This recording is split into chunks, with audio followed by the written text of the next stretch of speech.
Menda. Saya Syawan Utamo. Saya Dinda Mamonto. Saya Elvira Baranoy. Saya Densiana Mumungan. Di sini kami akan membahas materi tentang analisis kurikulum dan penyusunan RPP pembelajaran terpadu. Selamat menyaksikan. Kita masuk pada analisis kurikulum. Analisis kurikulum adalah proses pengamatan yang dilakukan pada bagian-bagian yang ada pada kurikulum secara menyeluruh, untuk nantinya dilakukan evaluasi, kemudian dikaji dan disusun kembali menjadi sebuah rangkaian atau disempurnakan. Analisis kurikulum dilakukan untuk melihat sekaligus menjadi acuan untuk kurikulum-kurikulum berikutnya. Yang pertama yaitu mengkaji kelemahan dan kelebihan kurikulum, di mana analisis ini dilakukan untuk meninjau sejauh mana kurikulum yang ada mampu memenuhi kebutuhan pembelajaran. Yang kedua yaitu mengkaji dan menyesuaikan metode pembelajaran yang harus disesuaikan dengan pengajaran, di mana analisis kurikulum memungkinkan guru dan pengembangan kurikulum menyesuaikan metode pembelajaran agar lebih sesuai dengan materi serta karakteristik peserta didik. Yang ketiga yaitu mencocokkan kurikulum dengan metode pembelajaran, di mana tujuan ini untuk memastikan bahwa strategi atau metode pembelajaran yang dilakukan mendukung pencapaian tujuan kurikulum secara optimal. Yang keempat yaitu mengidentifikasi kebutuhan. Melalui analisis ini dapat ditemukan kebutuhan khusus baik dari sisi siswa maupun dari guru, serta keadaan-keadaan yang dihadapi dalam proses pembelajaran. Yang kelima yaitu mengukur efektivitas pembelajaran melalui analisis. Analisis ini membantu mengevaluasi sejauh mana kurikulum dan metode pembelajaran berhasil mencapai hasil belajar yang diharapkan. Dan yang keenam yaitu mengidentifikasi peningkatan, di mana hasil analisis menjadi dasar untuk menyusun perbaikan dan pengembangan kurikulum agar lebih responsif terhadap perubahan zaman dan kebutuhan peserta didik. Dan yang terakhir atau yang ketujuh yaitu menilai kesesuaian dengan standar. Analisis kurikulum ini bertujuan memastikan bahwa isi dan implementasi kurikulum sesuai dengan standar nasional atau kebijakan pendidikan yang berlaku. Baiklah, kita masuk pada ruang lingkup analisis kurikulum, yang dimana ruang lingkup analisis kurikulum ini terbagi atas 4. Yang pertama itu ada konsep kurikulum, yang kedua ada konsep pertama, yang ketiga ada konsep kedua, dan yang terakhir itu ada konsep ketiga. Nah, konsep kurikulum yang dimana kurikulum adalah suatu yang direncanakan sebagai pegangan guna mencapai tujuan pendidikan. Kemudian ada konsep pertama, yang dimana konsep pertama ini sebagai suatu substansi. Dan yang ketiga ada konsep kedua, yang dimana adalah kurikulum sebagai suatu sistem, yaitu sistem kurikulum. Sistem kurikulum merupakan bagian dari sistem persekolahan, sistem pendidikan, bahkan sistem masyarakat. Dan yang terakhir itu ada konsep ketiga, yang dimana sebagai suatu bidang studi yaitu bidang studi kurikulum, yang bertujuan sebagai bidang studi adalah mengembangkan ilmu tentang kurikulum dan sistem kurikulum. Selanjutnya ada komponen kurikulum. Dalam kurikulum terdiri dari beberapa komponen. Yang pertama ada komponen tujuan, di mana komponen tujuan merupakan bagian terpenting dalam sebuah pendidikan, di mana juga tujuan ini dapat mengantarkan pendidikan ke arah yang lebih jelas.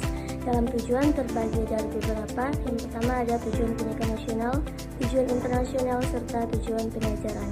Yang kedua ada komponen materi, di mana pada hakikatnya materi adalah sebuah isi dari pengajaran yang akan didapatkan untuk mencapai tujuan. Isi dari materi ini tidak hanya sebagai sekumpulan informasi atau pengetahuan saja, tetapi harus mencakup kepada pengetahuan terpilih dan dibutuhkan bagi peserta didik. Yang ketiga ada komponen metode. Metode merupakan komponen yang sangat krusial dalam kurikulum ini, berhubungan sebab metode ini secara langsung implementasi kurikulum.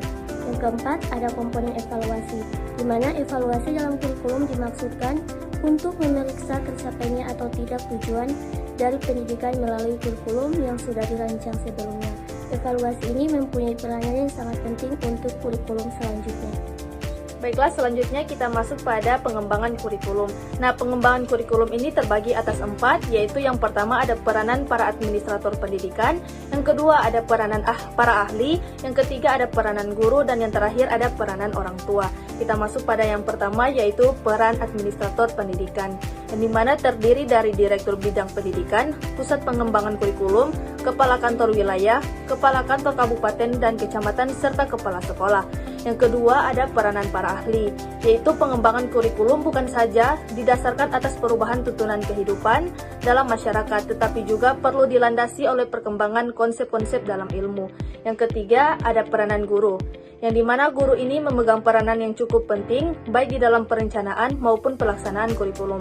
Yang terakhir yaitu ada peranan orang tua, yang dimana orang tua juga ini mempunyai peran penting dalam pengembangan kurikulum, yaitu sebagai peranan mereka dapat berkenaan dengan dua hal. Yang pertama ada dalam penyusunan kurikulum, dan yang kedua itu ada dalam pelaksanaan kurikulum.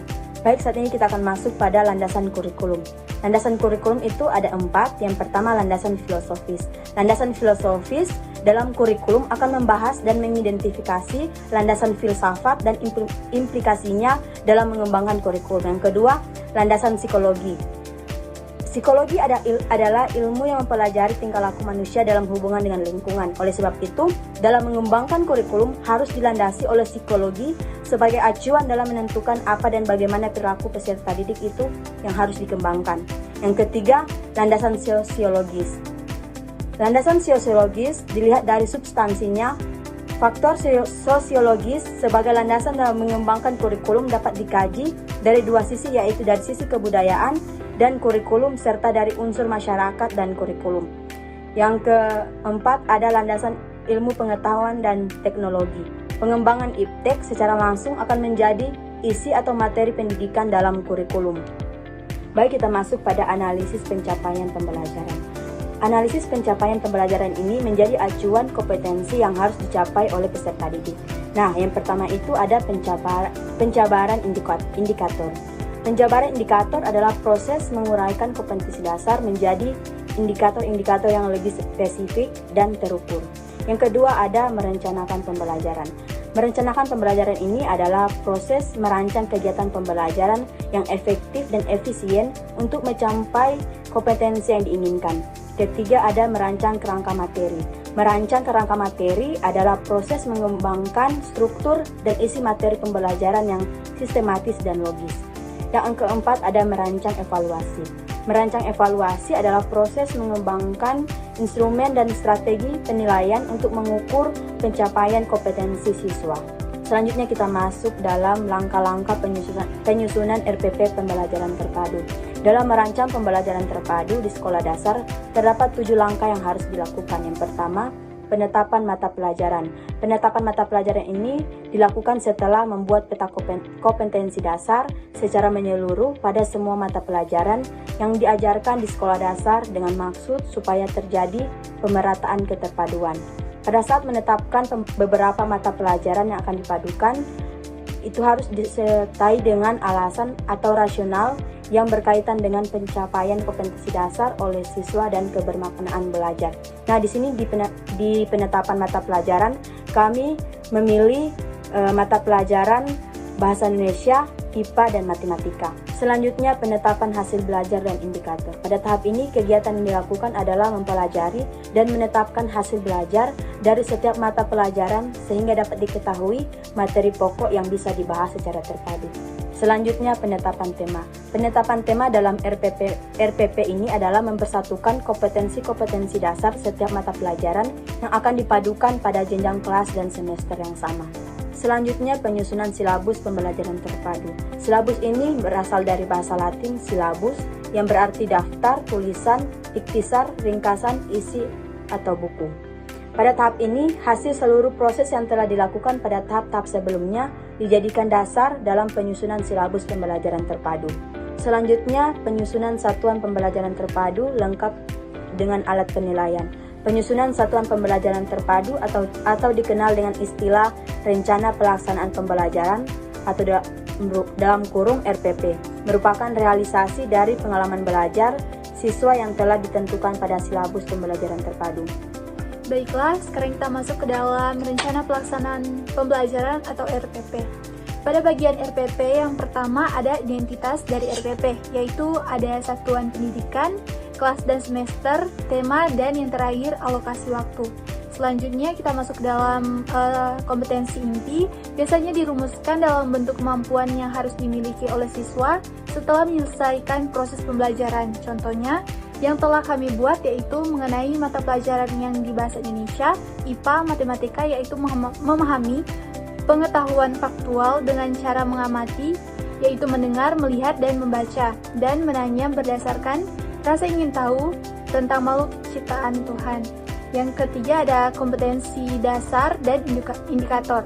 Pada kompetensi dasar merupakan penjabaran dari kompetensi inti dan menjadi acuan dalam pengembangan materi pembelajaran dan penilaian hasil belajar siswa. Dan KD yang kami ambil yaitu dari KD kompetensi dasar bahasa Indonesia, yaitu mendeskripsikan tumbuhan di sekitar, dengan indikatornya adalah menjelaskan ciri-ciri tumbuhan secara rinci, namanya, ciri khasnya, gimana hidupnya. Yang kedua adalah kompetensi dasar IPA, yaitu mendeskripsikan bagian-bagian yang tampak pada tumbuhan di sekitar rumah dan sekolah. Yang dengan indikatornya adalah membuat daftar bagian-bagian tubuh tumbuhan seperti pohon mangga dan bunga. Yang ketiga, kompetensi dasar matematika, yaitu memahami konsep urutan bilangan caca, di mana indikatornya membuat daftar bagian-bagian tubuh. Selanjutnya dalam tujuan pembelajaran, di mana dirumuskan dalam bentuk kalimat yang jelas dan spesifik, yaitu contohnya yang kami buat, yaitu siswa mampu mendeskripsikan tumbuhan secara rinci sesuai dengan ciri-cirinya menggunakan kalimat yang runtut. Yang selanjutnya ada metode dan model pembelajaran, di mana metode pembelajaran adalah cara atau teknik guru dalam menyampaikan materi, dan metode yang kami gunakan adalah ceramah, tanya jawab, praktik, dan penugasan. Dan model pembelajaran yang kami gunakan adalah model jaring laba-laba. Selanjutnya ada langkah-langkah kegiatan pembelajaran. Nah, pada langkah-langkah ini berisikan kegiatan-kegiatan yang akan dilakukan oleh guru. Dan kegiatan-kegiatan ini yaitu kegiatan pendahuluan, inti, dan penutup. Selanjutnya adalah sumber, alat, dan media pembelajaran, yaitu berisi media-media apa yang akan dipakai saat pembelajaran, dan sumber bisa dari buku, internet, dan jurnal. Terakhir ada penilaian, di mana penilaian ini adalah berisi penilaian sikap, pengetahuan, dan keterampilan. Penilaian sikap seperti disiplin, percaya diri, dan lain-lain. Dan penilaian pengetahuan seperti tes tertulis. Dan penilaian keterampilan yaitu bisa berisi bagaimana artikulasi dan kelancarannya. Itulah video presentasi dari kelompok kami. Umur kakek sudah menua, namun tetap mencari kekasih. Semoga bermanfaat untuk semua. Cukup saya.